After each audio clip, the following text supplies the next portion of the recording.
عرف طוב على كل خبرين. اسمه محمد صلاح. وظيفته مش اختطاف الكرة والتلاعب بدفاعات الفرق، لا، بل وظيفته اختطاف الأرواح والتلاعب بدفاعات دولة إسرائيل وجيشها. محمد صلاح صار هو الهداف التاريخي لشعب مصر بعد ما سجل هاتريك في صفوف جيشنا وضرب رقم قياس جديد.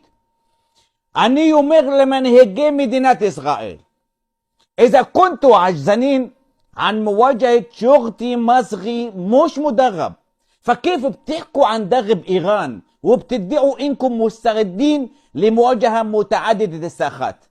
والله والله والله إذا الشعب المصري هجم علينا ما راح ناخد معهم غلوة.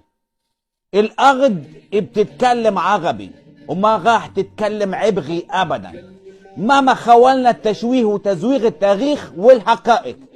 لذلك أنا بقول وبكل أسف: باي باي إسرائيل، باي باي إسرائيل، باي باي إسرائيل.